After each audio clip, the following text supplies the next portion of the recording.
Director AL விஜயோட டிரெக்ஷனில் வெளிவந்திருக்கிற படம் பார்த்தீங்கன்னா இது என்ன மாயம். இந்த படத்தில் விக்ரம் பிரபு அண்ட் கீர்த்தி சுரேஷ் நடிச்சிருக்காங்க.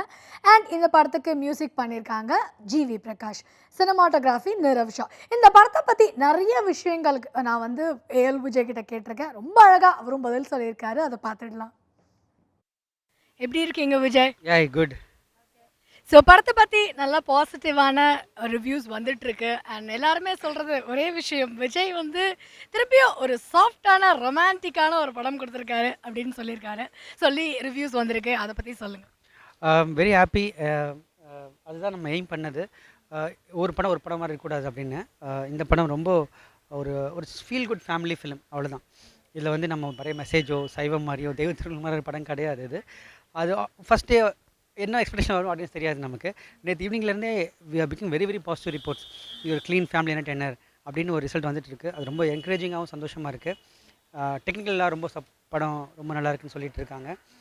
அதுக்கு முக்கிய காரணம் என்னோட டெக்னிக்கல் டீம் தான். நிரவ் ஷா, எடிட்டர் ஆண்டனி, ஜிவி பிரகாஷோட பிஜிஎம் ரொம்ப பெருசாக பேசுகிறாங்க. Thanks to the entire team அப்படின்னு சொல்லணும். Cast I think Keerthy Suresh and Vikram Prabhu sir ரொம்ப அழகாக பர்ஃபார்ம் பண்ணியிருக்காங்க. அந்த லவ் கெமிஸ்ட்ரி நல்லா ஒர்க் அவுட் ஆயிருக்கு. ஸோ பர்ஃபார்மன்ஸ் அப்படின்னு சொல்லும்போது பார்த்தீங்கன்னா படத்தில் வந்து விக்ரம் பிரபுக்கு வந்து ஈகோ இருக்கிற மாதிரி காமிச்சிருக்கீங்க. பட் நேச்சத்தில் பார்த்தா ரொம்ப பாவமான ஒரு பையனாக அவர் இருக்கார். ஸோ திருப்பியும் அவர் வந்து லவ்வை வந்து ரியலைஸ் பண்ணுற மாதிரியே காமிச்சிருக்கீங்க. முதல்ல அந்த கேரக்டருக்கு வந்து எப்படி அவரை வந்து நீங்கள் கொண்டு வந்தீங்க நீங்கள்? இல்லை, ஆக்சுவலாக வந்து அதாவது ஒரு இண்டிபெண்ட் ஒரு பர்சனாலிட்டிக்கும் கேரக்டருக்கும் நிறைய டிஃப்ரெண்ட் இருக்குது. ஸோ அப்போ தான் அது கேரக்டராக மாறுறாரு. அதாவது விக்ரம் பிரபுவே வரலாமே எல்லா படத்துலையும். ஸோ அந்த படத்துக்கு ஐ திங்க் ஈகோ வந்து ஒரு பொண்ணு இருக்கிறது தப்பு இல்லைன்னு நினைக்கிறேன். பிகாஸ் லவ் ஹேஸ் ஈகோ இல்லையா? Love has ego and you should have ego with your whatever it ரிலேஷன்ஷிப்பில் கண்டிப்பாக அது இருக்கும். அதை பற்றியான படம் தான் அது. I am sure it is கண்டிப்பாக ஒரு அக்செப்ட் பண்ணுற ஒரு ஈகோவாக தான் இருக்கும். ரொம்ப தின் லைன் தான். அவர் இப்படி வேணால் போகலாம், இப்படி வேணால் போகலாம். But E carried very well. ரொம்ப விக்ரம் பிரபு ரொம்ப நல்லா அழகாக கேரி பண்ணியிருக்காரு. கீர்த்தி சுரேஷ் ரொம்ப அழகாக அதை கேரி பண்ணி கொண்டு போயிருக்காங்க. I don't want to reveal so many things here. So people has to come and see the film. So Keerthy Suresh வந்து பார்த்தீங்கன்னா இந்த படம் மூலியமாக தான் வந்து டெபியூ அவங்களுக்கு. ஆனால் அதுக்குள்ளேயும் பார்த்தீங்கன்னா வந்து மணிரத்னம் படத்தில் கூட வந்து அப்ரோச் பண்ணியிருக்காங்க அவங்கள அப்படின்னு சொல்லும்போது, ஸோ அவங்க டேலண்ட்டை நீங்கள் எப்படி வந்து ஸ்பாட் பண்ணீங்க இந்த கேரக்டரில் வந்து கொண்டு வரணும்னு? அதுக்கு thanks to Priyadarshan sir and listen Stephen. இந்த மாதிரி கீர்த்தி சுரேஷ் சொல்லிகிட்டே இருந்தாங்க. நான் இப்போ மீட் பண்ணோடனே எனக்கு ரொம்ப பிடிச்சிருச்சு. அவங்க I got she lot of potential இருந்தது அவங்களுக்கு. அது இன்றைக்கி எல்லோரும் பேசுகிறாங்க. அதுதான் நாங்கள் எக்ஸ்ப்ளோர் பண்ணியிருக்கோம். நம்ம எக்ஸ்ப்ளோர் பண்ணும்போது நம்ம டேலண்ட் இருக்கணும். இப்போ ஏமி ஜாக்சன் பண்ணும்போது சரி, சாராவை பண்ணும்போது என்ன ஃபீல் இருந்ததோ அதே ஃபீல் தான் கீர்த்தி சுரேஷ்க்கு இருந்தது. ஸோ படத்தில் வந்து நீங்களும் ஜிவி பிரகாஷும் பார்த்தீங்கன்னா எப்பவுமே ஒரு ஹிட் காம்போ, ஹிட் மிஷின் அப்படின்னே சொல்லுவாங்க உங்கள் 2 பேர் காம்பினேஷனை. இந்த படத்துலையும் பார்த்தீங்கன்னா சாங்ஸ் ரொம்ப நல்லா ஒர்க் அவுட் ஆகிருக்கு. நல்லா சூதிங்காக இருக்குது நம்பர்ஸ்லாம்.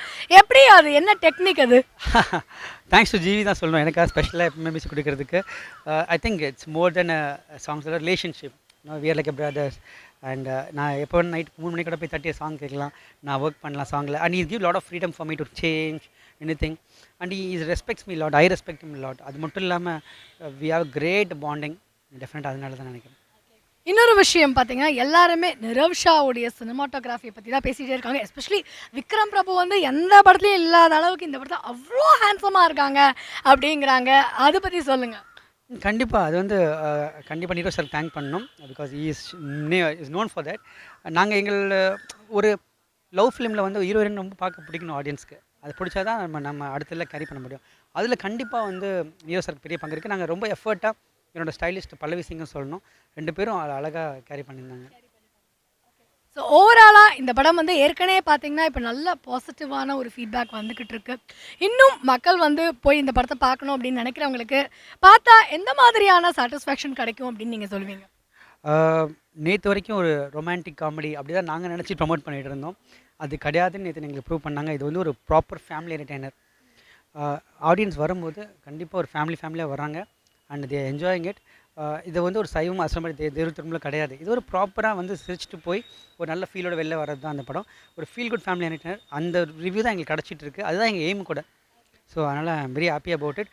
இது நம்ம தியேட்டரில் பாருங்கள். கண்டிப்பாக you will not disappointed. Because ஒரு பியூட்டிஃபுல் லவ் ஸ்டோரி இருக்குது உள்ள.